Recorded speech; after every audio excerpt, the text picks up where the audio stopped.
Iran అణు కార్యక్రమాలు ఆ దేశ మొండి వైఖరిపై అమెరికా మాజీ అధ్యక్షుడు డొనాల్డ్ ట్రంప్ మరోసారి యుద్ధం ప్రకటించారు.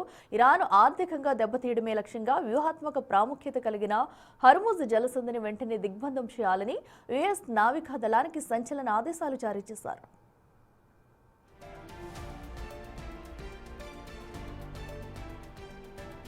హర్ముజ్ జలసంధి గుండా ప్రయాణిస్తూ ఇరాన్కు టోల్ చెల్లిస్తున్న నౌకలను అడ్డుకోవాలని ట్రంప్ స్పష్టం చేశారు. తద్వారా ఆ దేశానికి అందుతున్న ప్రధాన ఆర్థిక వనరులను పూర్తిగా అణిచివేయాలని ఆయన నిర్ణయించుకున్నారు.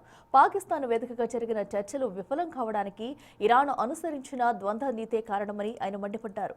ఇరాన్ అంతర్జాతీయ చట్టాలను ఉల్లంఘిస్తూ ఉద్దేశపూర్వకంగానే మాట తప్పిందని ఆరోపించారు.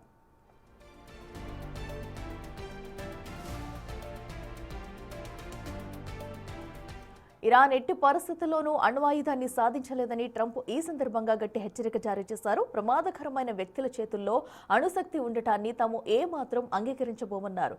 ఇరాన్ మొండితనం వల్ల ప్రపంచవ్యాప్తంగా అనేక దేశాలు ఇబ్బందులు ఎదుర్కొంటున్నాయని ఆయన పేర్కొన్నారు.